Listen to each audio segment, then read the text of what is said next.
Hi friends, welcome on ECP, welcome on Europedia. और मेरा ये वीडियो जो है ये आईटीआई का जो आपका एग्ज़ाम होने वाला है असिस्टेंट डायरेक्टर प्रिंसिपल का हरियाणा में, उससे रिलेटेड है। और उसका मॉड्यूल यूरोपीडिया ने लॉन्च किया है। वंडरफुल मॉड्यूल है। एक बात बताऊंगा कि अगर आपने ये एग्ज़ाम भरा है तो आप लकी हैं, because probability of selection is very high अगर आप इसको तैयारी करके जाते हैं।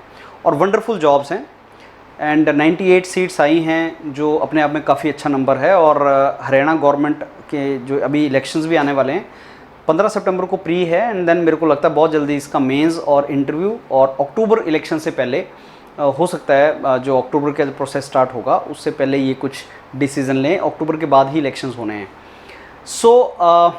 ये एग्ज़ाम में दूसरी अच्छी बात है कि जो सिलेबस है इस एग्ज़ाम का, वो मध्य प्रदेश जो आईटीआई का एग्ज़ाम होता वैसा ही सिलेबस है। क्वेश्चन भी कुछ वैसे ही मेरे को लगता है पूछे जाएंगे, क्योंकि हरियाणा फॉलो करता है मध्य प्रदेश वगैरह के जो पब्लिक सर्विस कमीशंस के सिलेबस वगैरह है उसको फॉलो करता है। यूरोपीडिया ने पूरे का पूरा मॉड्यूल उस डायरेक्शन में इवॉल्व करना स्टार्ट किया है। और जैसे आप जानते हैं यूरोपीडिया एक प्लेटफॉर्म है जो टेलर मेड मॉड्यूल लॉन्च करता है पर्टिकुलर एग्ज़ाम्स के लिए, और बहुत अच्छे तरीके से उसकी मेंटरिंग आपकी मेंटर्स करते हैं। इस सिलेबस में 9 टॉपिक्स हैं, जिनमें से 3 टॉपिक जनरल हैं जो मैं करवाऊँगा आपको, और बाकी जर्नल इंजीनियरिंग है। जो जर्नल टॉपिक्स हैं जो स्किल डेवलपमेंट से रिलेटेड हैं, वोकेशनल स्किल से रिलेटेड हैं, और ऑर्गेनाइजेशनल स्ट्रक्चर वगैरह से रिलेटेड हैं, करंट जो गवर्नमेंट पॉलिसीज़ हैं उससे रिलेटेड हैं, वो उसका कंटेंट अवेलेबल नहीं है कहीं पे भी। और यूरोपीडिया ने उसका बहुत अच्छा कंटेंट इवॉल्व किया है, बनाया है। जैसा आप देखेंगे अभी लेक्चर्स हमारे चल रहे हैं, आप उनको देखो। और अगर आपने इस फॉर्म को भरा है, इस एग्ज़ाम को भरा है, 15 सितंबर प्री लिखने जा रहे हैं आप, तो उसके बाद मेंस होगा, तो आप यूरोपीडिया को ज्वाइन करें। That is the first thing you should do. और मैं इसलिए बोल रहा हूँ क्योंकि जो बेस्ट स्ट्रेटजी और कंटेंट है वो मेंटर आपको यूरोपीडिया के देंगे। बहुत अच्छे तरीके से आप प्रिपरेशन कर सकते हैं। एक व्हाट्सएप ग्रुप भी है नीचे, इस वीडियो के नीचे लगा होगा व्हाट्सएप ग्रुप, जिसको आप ज्वाइन कर सकते हैं। वो सब बच्चों का है जो तैयारी कर रहे हैं। That is free group obviously, लेकिन उसमें जो फ्री कंटेंट यूरोपीडिया अपना 20% कंटेंट फ्री अवेलेबल करवाता है, और ये जो वीडियो यूट्यूब पे पढ़ेंगे ये भी उसी का पार्ट है। तो कंटेंट जो फ्री मिलेगा, लर्निंग मटेरियल या क्वेश्चंस, वो आप उसमें से ले सकते हैं। तो आपको एक आइडिया लगेगा कैसे आपको करना है। बाकी हमेशा जैसे मैं स्टूडेंट्स को बोलता हूँ कि money invested on your education gives you best dividend. वो साफ कहाँ से दिखता है कि अगर सपोज आपने कुछ पैसे खर्चे और उससे आपकी जॉब लग जाती है, ग्रुप ए जॉब लग जाती है, ग्रुप बी जॉब लग जाती है, जिसमें सैलरी आपकी 10 टाइम्स ज़्यादा है, जितना आपने पैसा खर्च किया उसका 10 टाइम्स ज़्यादा आपकी मंथली सैलरी है, तो it is a good investment obviously. उसी होप में आपको आगे जाना है। बाकी यूरोपीडिया आपका पूरा supply chain, pre mains intro, सारा सप्लाई चेन इसका कवर करता है। And I think we are the largest platform जो इंट्रो गाइडेंस भी देता है। तो मेरे को लगता है आपको वन पॉइंट जहाँ पे आपको रुकना है, दैट इज़ यूरोपीडिया, जहाँ आप इसकी प्रिपरेशन कर सकते हैं। और भी आईटीआई से रिलेटेड एग्ज़ाम्स आने वाले हैं, जैसे मध्य प्रदेश, इसका राजस्थान का है, बिहार का तो 14 जुलाई को है शायद, उसके बाद उत्तर प्रदेश का आने वाला है। तो आप अगर बाकी स्टेट्स में हैं और आप इस एग्ज़ाम को टारगेट कर रहे हैं तो आप उसकी तैयारी स्टार्ट करें। अब ये डॉक्यूमेंट आप ले सकते हैं, और ये डॉक्यूमेंट हमारा अवेलेबल है इस व्हाट्सएप ग्रुप पे।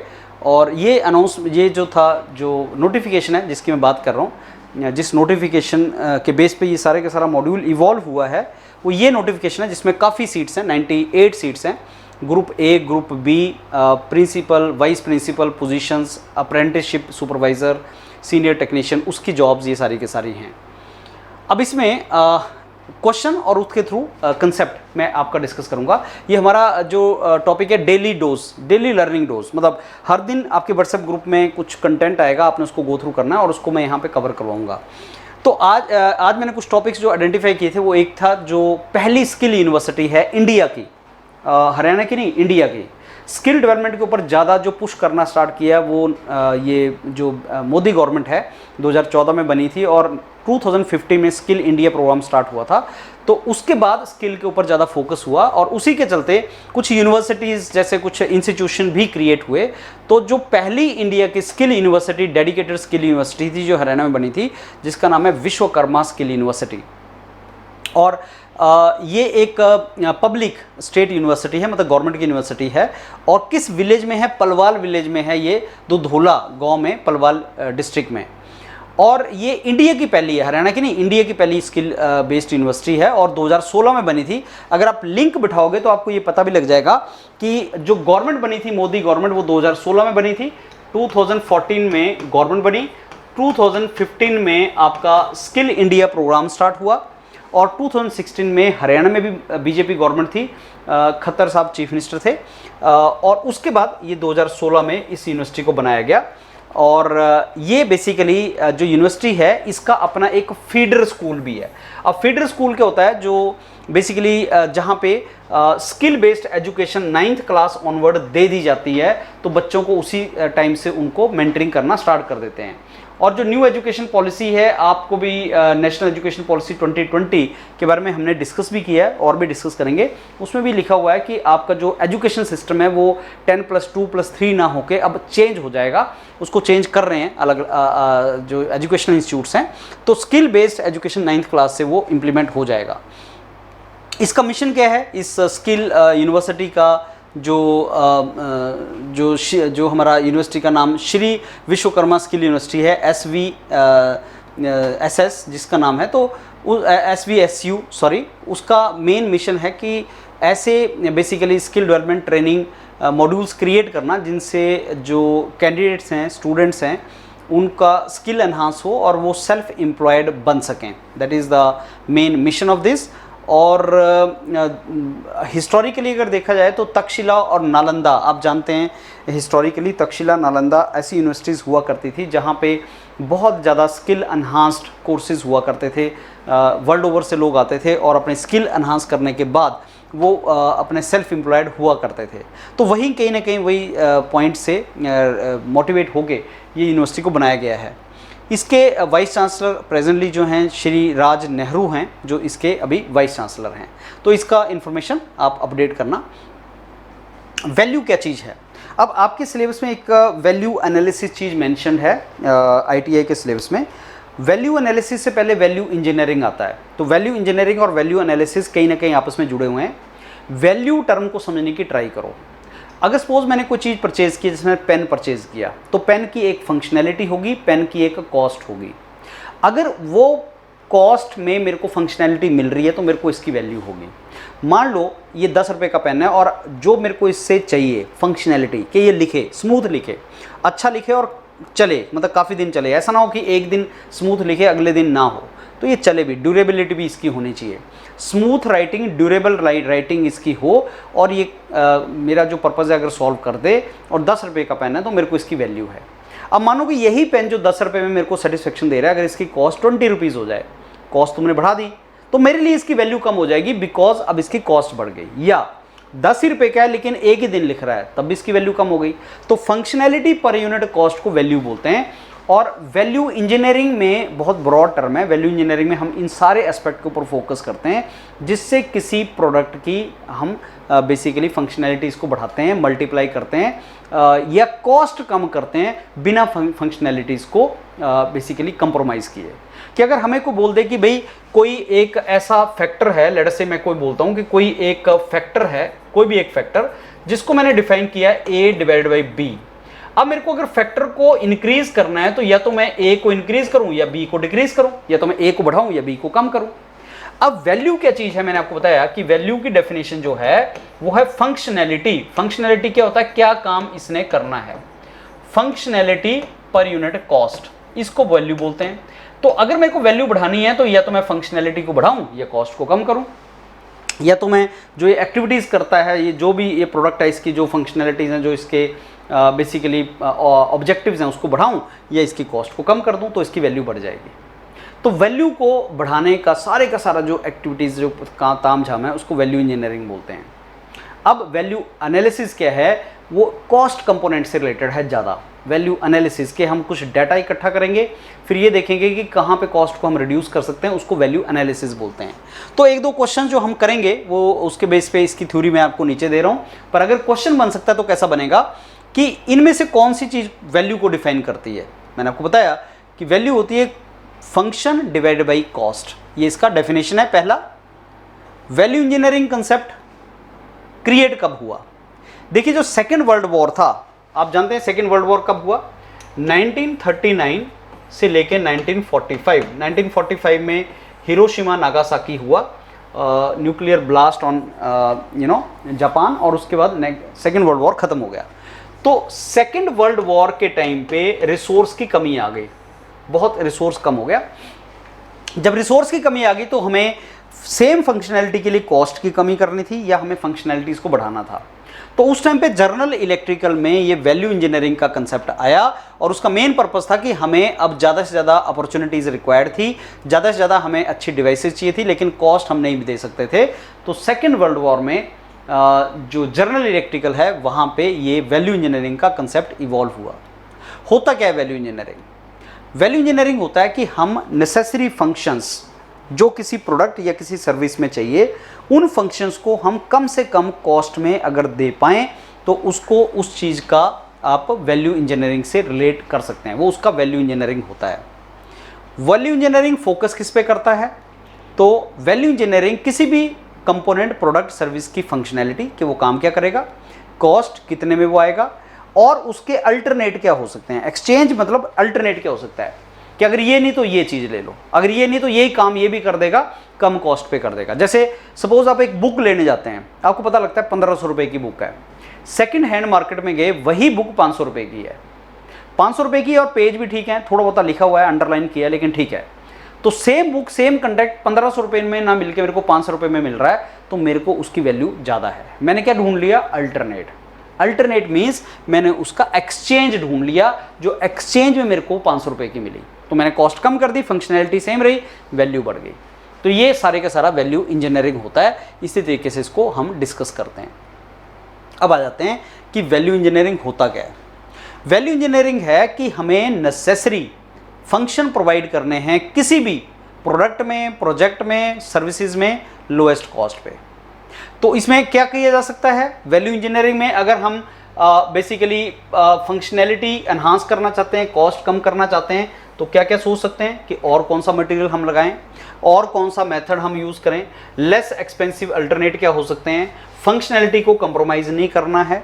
तो हम अलग अलग मटेरियल, अलग अलग सर्विस, अलग अलग प्रोडक्ट के बारे में सोच सकते हैं, सो दैट हमारे पास फंक्शनैलिटी कंप्रोमाइज़ ना हो लेकिन कॉस्ट कम हो जाए। तो बेसिकली ये आपका फिजिकल एट्रीब्यूट पे फोकस नहीं करता, कितना सुंदर दिख रहा है, कितना उसका बेसिकली जो है वो ब्यूटिफिकेशन है, उस पर ही फोकस नहीं करता, फंक्शनैलिटी पे फोकस करता है। एक चीज़ होती है कि जैसे आपने कोई परचेज करना है, आप उसकी एस्थेटिक सेंस देखो, एस्थेटिक में कितना सुंदर दिख रहा है। एक होता है फंक्शनैलिटी। फंक्शनैलिटी एस्थेटिक से हमेशा ही इंपॉर्टेंट होता है। आप पेन लेने जब जाते हो तो सबसे पहले लिख के देखते हो कितना सुंदर दिख रहा है, वो एक क्राइटेरिया हो सकता है। पेन कितना सुंदर दिख रहा है, कलर क्या है, नहीं साहब मेरे को तो ब्लैक कलर का चाहिए, मेरे को रेड कलर का नहीं चाहिए, ये एस्थेटिक्स है, ब्यूटिफिकेशन, जो उसके फिजिकल एट्रीब्यूट हैं, जो बाहरी दिखता है, वो एक क्राइटेरिया हो सकता है। लेकिन मेन क्राइटेरिया है, अगर सोचो कि पेन आपका ब्लैक है, बड़ा सुंदर दिख रहा है, लेकिन लिख नहीं रहा है, आप परचेज करोगे क्या? या लिख रहा है एक ही दिन में खत्म हो जाएगा, तो लोगे क्या? पहले आप ये देखोगे चल रहा है, अच्छा लिख रहा है, फिर उसके बाद अगर काले रंग का मिल जाए तो नथिंग लाइक दैट। तो ये आप बेसिकली जो फिजिकल एट्रीब्यूट है, ये सेकेंडरी आता है, प्राइमरी नहीं होता ये। अब वैल्यू इंजीनियरिंग में क्या क्या चीज़ आती है? वैल्यू इंजीनियरिंग में क्या क्या चीज़ आती है? वैल्यू इंजीनियरिंग को वैल्यू एनालिसिस कई बार बोल देते हैं, लेकिन थोड़ा सा डिफरेंस है दोनों में। वैल्यू इंजीनियरिंग जो होता है वो फंक्शन प्रोवाइड करता है लोएस्ट कॉस्ट पे, और ये basically substitute material, method, less expensive alternate, इसको सब्स्टिट्यूट करता है। वैल्यू इंजीनियरिंग को 6 स्टेप्स में या फेजेस में तोड़ा गया है, जिसको मैं डिटेल में आपको लेक्चर में डिस्कस करूंगा आपके साथ। ये प्राइमरी फोकस किसके ऊपर करता है? किसी भी प्रोडक्ट सर्विस के यूज़ के ऊपर, कॉस्ट के ऊपर, उसकी एस्टीम के ऊपर और एक्सचेंज वैल्यू के ऊपर। ये 4 फैक्टर बहुत ज़्यादा जरूरी हैं।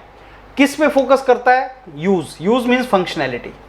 तो आंसर चॉइस में फंक्शनैलिटी भी आ सकता है, उसके फंक्शनैलिटी के ऊपर, कॉस्ट के ऊपर, एस्टीम मतलब एस्थेटिक उसका, और एक्सचेंज वैल्यू के ऊपर। आप आईफोन लेते हैं, आईफोन एस्टीम है। एस्टीम मतलब आपके पास आईफोन है, आप अपने दोस्तों को इंप्रेस करोगे कि भाई साहब मेरे पास आईफोन है, आईफोन का लेटेस्ट वर्जन ले लिया आपने, तो महंगा होगा। अब सेकंड हैंड लोगे या पुराना वर्जन लोगे, सस्ता हो जाएगा, चाहे काम उतना ही है, जितना आपको काम चाहिए शायद उतना ही मिल जाए। ऐसे बहुत से लोगों को भी मैं जानता हूं जो आईफोन लेते हैं, शायद जितने फीचर आईफोन में हैं उनको सबको यूज़ नहीं करते उनको जो चाहिए वो कम फीचर से काम चल जाएगा। लेकिन किस लिए आईफोन ले लिया कि नहीं साहब स्टेटस सिंबल है, एस्टीम है, तो उसके लिए ले लेते हैं। तो वैल्यू इंजीनियरिंग में एस्टीम भी आता है। जैसे आपने एक गाड़ी का नाम सुना होगा नैनो चली थी, तो वो नैनो जब टाटा ने अनाउंस किया तो बोला मैं गरीब लोगों को एक कार सब यूज़ कर सकें उसके लिए बनाना चाहता हूँ। तो जब गरीब आदमी उस नाम के साथ आ गया, एस्टीम खत्म हो गई। तो उस प्रोडक्ट की वैल्यू तभी खत्म होगी जब आपने इसमें यह बोल दिया कि गरीब लोगों के लिए कार है, क्योंकि अगर मैं लेना भी चाहता उसको तो मेरे साथ एक स्टिग्मा लग गया, टैबू लग गया कि नहीं साहब गरीब है तो मैं उसको नहीं लूंगा। तो एस्टीम भी प्रोडक्ट का एक बहुत इंपॉर्टेंट चीज है। तो esteem, cost, functionality, exchange values, ये सारी उसके ऊपर होती हैं। डेफिनेशन मैंने आपको बताई कि function per unit cost definition होती है, और ये आपके जितने भी वैल्यू इंजीनियरिंग होता है उसमें नए या एग्जिस्टिंग जो प्रोडक्ट हैं उनको एनालिसिस किया जाता है, और डिज़ाइन फेज से लेके जितने भी बाकी फेज हैं उन सब में इसका एनालिसिस किया जाता है, कॉस्ट एनालिसिस किया जाता है, फंक्शनैलिटी एनालिसिस किया जाता है, और उस तरीके से हम देखते हैं कि हम इसको कैसे इम्प्रूव करें। मैंने आपको बताया कि जनरल इलेक्ट्रिकल ने इसको स्टार्ट किया था और सेकेंड वर्ल्ड वॉर में ये आपका बना था, और वॉर की वजह से जो एक परचेज इंजीनियर थे लॉरेंस माइल्स, उनको बहुत से मटेरियल जो महंगे पड़ रहे थे उन्होंने उसका सब्स्टिट्यूट ढूंढना स्टार्ट किया। अब अमेरिका एक रिच कंट्री है लेकिन वॉर में तो सारे गरीब हो गए थे, तो उस टाइम पे लॉरेंस माइल्स जो एक परचेज इंजीनियर थे उनको ऐसे प्रोडक्ट परचेज करने पड़े जो चीप हों, सो दैट हमारा कॉस्ट कम पड़े। तो शॉर्टेज आई तो उनको रिड्यूस करने के लिए कॉस्ट के लिए इन सारे पे उन्होंने वर्कआउट करना स्टार्ट किया, जिससे वैल्यू इंजीनियरिंग का क्रिएशन हुआ। राइट, अब ये इसकी डेफिनेशन है। तो किसी भी प्रोडक्ट या सर्विस या प्रोजेक्ट की value function per unit cost होती है, और value engineering is all about कि मैं फंक्शंस को कैसे इंक्रीज करूं, कॉस्ट को कैसे डिक्रीज करूं, और कैसे मैं वैल्यू को एनहांस करूं। यही सारे का सारा आपका वैल्यू इंजीनियरिंग होता है। अब इसके कुछ एग्जाम्पल हैं फ्रेंड्स जो आप देख सकते हो कि अगर हमने कोई प्रोडक्ट है जो कम एक्सपेंसिव मटेरियल का बनाया है, नया प्रोडक्ट है कम एक्सपेंसिव मटेरियल का बनाया है जो सेम ही पर्पस सॉल्व करता है, तो ऑब्वियसली ये उसकी वैल्यू बढ़ाने का काम है। या हम उसके फंक्शन बढ़ा दें और हम और ज़्यादा फंक्शन दे दें, कॉस्ट को बिना इंक्रीज़ किए और ज़्यादा फंक्शन दे दें, तो उसकी वैल्यू बढ़ जाएगी। अब बात आती है वैल्यू एनालिसिस की। वैल्यू एनालिसिस को कई बार वैल्यू इंजीनियरिंग के साथ मैच किया जाता है कि वो सेम चीज़ है, लेकिन दोनों में डिफरेंस है। बेसिकली वैल्यू एनालिसिस जो होता है वो वैल्यू या कॉस्ट से रिलेटेड कंसेप्ट है। किसी भी प्रोडक्ट, किसी भी एसेट, किसी भी प्रोजेक्ट की असेस करना, कि एस्टिमेट करना कि उसकी कॉस्ट कितनी है, वैल्यू कितनी है उसकी। और वो किसी भी चीज़ की हो सकती है, रियल प्रोजेक्ट की हो सकती है। जैसे वैल्यू एनालिसिस करो, जैसे मैं आपको बोलूँ कि एक बिल्डिंग है उसका वैल्यू एनालिसिस करो, तो आप ये देखोगे कि वो बिल्डिंग कितने में बिकेगी, उसकी कितनी लाइफ है, उसके जो मटेरियल लगा है वो कैसा है, लोगों का परसेप्शन कैसा है। फिर आप बोलोगे कि इसकी वैल्यू इतनी एस्टिमेट की जा सकती है, ये इतने में बिकेगा, या ये कंपनी है कितने में बिकेगी, तो आप उसका असेसमेंट करते हो कि वो कितने में, उसका वर्थ कितना है, उसका असेट कितना है, उसको वैल्यू एनालिसिस बोला जाता है। तो अगर आप समझोगे कि वैल्यू इंजीनियरिंग और वैल्यू एनालिसिस में डिफरेंस क्या है, वैल्यू एनालिसिस आप तब करते हो जब आपने किसी चीज़ को बेच देना है या किसी चीज़ की कॉस्ट आपको पता लगाना जरूरी है। वैल्यू इंजीनियरिंग तब करते हो अगर आप किसी प्रोडक्ट की वैल्यू को बढ़ाना चाहते हो कि यार मैं इसकी फंक्शनैलिटी और कैसे बढ़ाऊं। अगर आपने वैल्यू इंजीनियरिंग किसी बिल्डिंग पे लगानी है तो आप बोलोगे कि ये बिल्डिंग की वैल्यू और बढ़े, लोग इसको और ज़्यादा पसंद करें, इसके लिए मैं जो मटेरियल इसके अंदर लगाऊं वो बेसिकली मैं ऐसा अल्टरनेट चूज करूं जो हो तो सेम ही सीमेंट हो, स्ट्रेंथ भी सेम हो, कॉस्ट कम हो, सो दैट अगर मैं 50 लाख का घर बेच रहा हूँ, बिल्डिंग 50 लाख में बेच रहा हूँ, 45 में बिक जाए, सो दैट 5 लाख अगर कम करेंगे कॉस्ट कम हो जाएगी क्योंकि मैंने अल्टरनेट मटेरियल लगाया, तो इसकी वैल्यू कस्टमर के लिए बढ़ जाएगी, something like that. So basically हम उसका एस्टिमेट करते हैं इंट्रिंसिक वैल्यू क्या है। ये बहुत से मेथडोलॉजीज होती हैं, इसके अलग अलग मेथड होते हैं इसके कि जिससे हम ये पता लगाएं कि कितनी इसकी कॉस्ट हो सकती है, कितना इसका प्राइस हो सकता है, और ये बहुत से फैक्टर्स हैं जिनके ऊपर ये डिपेंड करता है। अब वैल्यू एनालिसिस और वैल्यू इंजीनियरिंग मैंने आपको बताया ये दो सिमिलर चीज़ें भी हैं, अलग चीज़ें भी हैं। तो value analysis basically value engineering का ही एक कंपोनेंट है, लेकिन वैल्यू एनालिसिस जो है वो ज़्यादा कॉस्ट के ऊपर फोकस है। एक टेबल आपको दे रहा हूँ जिसमें इन दोनों का डिफरेंस है। वैल्यू इंजीनियरिंग जो है वो प्रोडक्ट जब बन जाए उससे पहले आप वैल्यू इंजीनियरिंग करते हो, डिज़ाइन, फैब्रिकेशन, सो दैट आपकी वैल्यू इंक्रीज हो। और वैल्यू एनालिसिस तब करते हैं जब ऑलरेडी प्रोडक्ट आपका है, कि भाई ये कितने का है। किसी भी प्रोडक्ट की कॉस्ट आप कब डिसाइड कर सकते हो, उसको बनाने से पहले नहीं, ऑलरेडी जब वो बन चुका है तो आप बोलोगे कि अच्छा इसकी वैल्यू कितनी होगी, मार्केट में इसकी वैल्यू कितनी है। मार्केट में इसकी वैल्यू कितनी है वो तभी बता पाओगे ना अगर मार्केट में ऑलरेडी एग्जिस्ट करता है। तो वैल्यू इंजीनियरिंग किसी भी प्रोडक्ट को क्रिएट करने से पहले वैल्यू इंजीनियरिंग किया जाता है कि मैं इसकी वैल्यू अच्छी बढ़ाऊं। वैल्यू एनालिसिस जब वो बन चुका है उसके बाद आप वैल्यू एनालिसिस करते हो। वैल्यू एनालिसिस के अंदर कुछ टेक्निक्स हैं, स्टैटिस्टिकल टेक्निक है जिनको यूज़ करते हैं असेसमेंट करने के लिए। वैल्यू इंजीनियरिंग जो है वो सिमिलर सेट ऑफ टेक्निक्स का यूज़ किया जाता है नए प्रोडक्ट के ऊपर। तो बेसिकली ये जो दोनों मेथड हैं ये प्रोडक्ट कॉस्ट ऑप्टिमाइजेशन से रिलेटेड है। मैंने आपको बताया फंक्शनैलिटी एंड कॉस्ट दो चीज़ है। वैल्यू आप कैसे डिफाइन करते हो, वैल्यू आप बोलते हैं कि भाई साहब फंक्शन ज़्यादा हो और कॉस्ट कम हो। तो वैल्यू इंजीनियरिंग जो है वो दोनों के ऊपर, वैल्यू इंजीनियरिंग में दोनों के ऊपर फोकस होता है और प्रोडक्ट बनने से पहले होता है। वैल्यू एनालिसिस में ज़्यादा फोकस एक्चुअली आपका कॉस्ट के ऊपर होता है कि कितना। बेसिकली वैल्यू एनालिसिस में आप ये देखते हो कि ये कितने का खर्च, कितने की ये प्रोडक्ट कितने असेट है, कितने अमाउंट का है। वहाँ पे भी आप देखते हो फंक्शंस कितना है कि क्या क्या सॉल्व कर, क्या क्या फंक्शन ये कर सकता है, कैसे कर सकता है। लेकिन इवेंचुअली वैल्यू एनालिसिस के बाद आपसे एक क्वेश्चन पूछा जाता है कि इसकी वर्थ कितने की है, कितने का होगा ये प्रोडक्ट, इतने लाख का, वो वैल्यू एनालिसिस में पूछा जाता है। तो बेसिकली प्रोडक्ट के बाद वो चीज़ आपकी होती है। तो एप्लीकेशन जब आप करते हो दोनों में डिफरेंस क्या आता है कि जब एप्लीकेशन करते हो आप टेक्निक्स की तो किस स्टेज पे आप करते हो, वो दोनों में डिफरेंस है। आंसर लगाओ इसका। Value engineering is done only on the new product. नहीं, जब भी आप कोई वर्ड ऐसा देखोगे जिसमें एक्सट्रीम वर्ड आ रहा है जैसे ओनली, अगर ये ओनली नहीं होता तो शायद अगर मैं लिखता value engineering is normally done before the product is created तो सही है स्टेटमेंट, लेकिन क्योंकि इसमें लिख दिया only on the new product तो स्टेटमेंट गलत हो जाएगी। ये थोड़ा सा डिफरेंस है जो आपको पता होना चाहिए कि एक्सट्रीम वर्ड अगर स्टेटमेंट में है तो आप उस एक्सट्रीम वर्ड को अवॉइड कर सकते हैं। ये एक टेबल है फ्रेंड्स, इसको जरूर पढ़ना। ये टेबल वैल्यू इंजीनियरिंग और वैल्यू एनालिसिस के बीच का है। तो वैल्यू एनालिसिस में कॉस्ट के ऊपर आपका फोकस वैल्यू प्रोडक्ट की कैसे बढ़ानी है। वैल्यू इंजीनियरिंग मैंने आपको बताया ज़्यादा ब्रॉड है कि हमारे पास किसी भी प्रोडक्ट की फंक्शन को एनालाइज करेंगे और ये देखेंगे कि हम इन फंक्शनैलिटी को कैसे इंप्रूव करें। ऑलरेडी प्रोडक्ट है, वैल्यू एनालिसिस में प्रोडक्ट ऑलरेडी आपके पास है और आप उसका ये देखते हो कि आप इसकी वैल्यू कैसे बढ़ाएं, कॉस्ट को रिड्यूस करके या फंक्शनैलिटी इंक्रीज करके।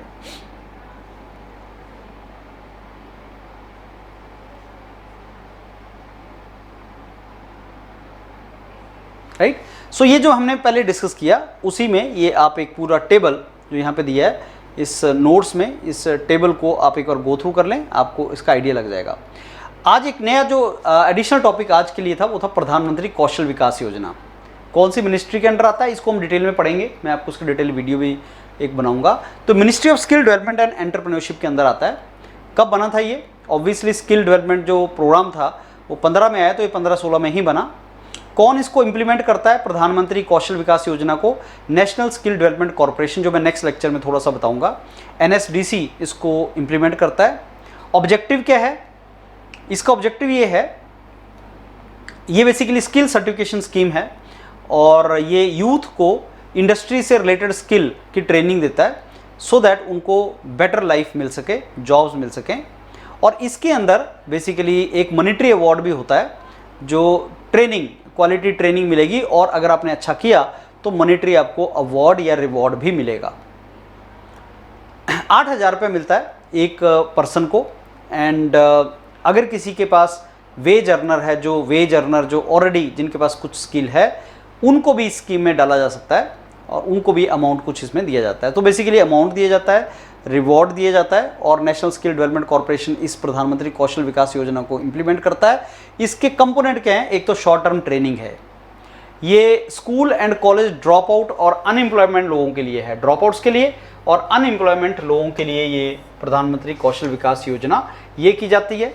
ट्रेनिंग के साथ साथ उनको skill, soft skill, entrepreneurship, financial and digital literacy, ये बहुत ज़्यादा इंपॉर्टेंट है कि प्रधानमंत्री कौशल विकास योजना में क्या क्या करवाया जाता है। Soft skill, communication skill, entrepreneurship, financial, digital literacy. देखो अगर सेल्फ एम्प्लॉयड किसी को करना है तो एंटरप्रेन्योरशिप जैसी ही बात होगी वो कि अपना कुछ वेंचर करेगा, तो सेल्फ एम्प्लॉयमेंट के लिए उसको वो आपको फाइनेंशियल लिटरेसी वगैरह भी देना पड़ेगा। डिजिटल इसलिए कि आजकल सब कुछ डिजिटल है। जैसे अगर किसी को QR कोड चलाना या पैसे लेना आएगा तभी तो वो बिजनेस चलाएगा। रिकॉग्निशन प्रायर लर्निंग की, जिसके पास प्रायर स्किल या लर्निंग है वो उसका असेसमेंट किया जाएगा, उसको सर्टिफिकेशन दिया जाएगा। तो basically national skill qualification framework के साथ उसको जोड़ा जाएगा। जो भी स्किल है ऐसे वर्क फोर्स की जिनके पास कुछ स्किल है, तो basically national skill qualification framework, इसके बारे में भी डिटेल में डिस्कस करेंगे, उसके साथ उसको जोड़ा जाएगा। शॉर्ट टर्म ट्रेनिंग के अलावा स्पेशल ट्रेनिंग भी दी जाएगी अगर स्पेशल रिक्वायरमेंट है।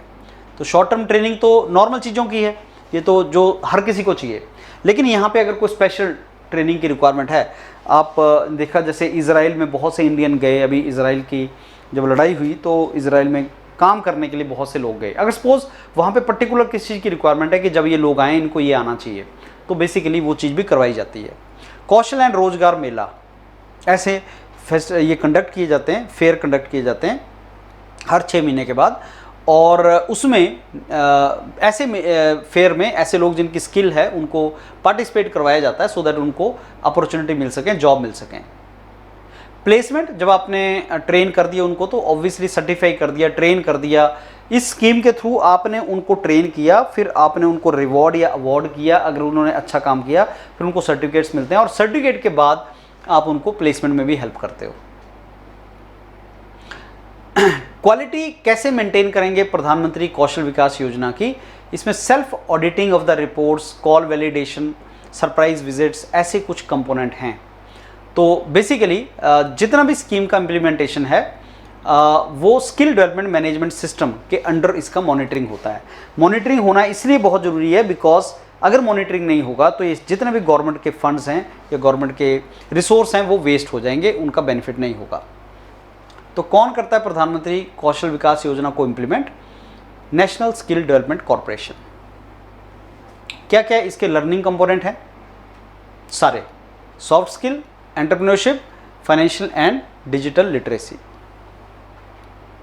कुछ नॉलेज प्रधानमंत्री कौशल विकास योजना की, कौन सी मिनिस्ट्री है, कौन इसको इम्प्लीमेंट करता है, गवर्नमेंट सारा पे करती है, स्किल सर्टिफिकेशन स्कीम है ये,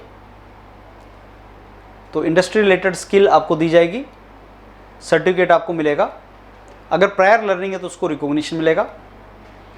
RPL, recognition of prior learning.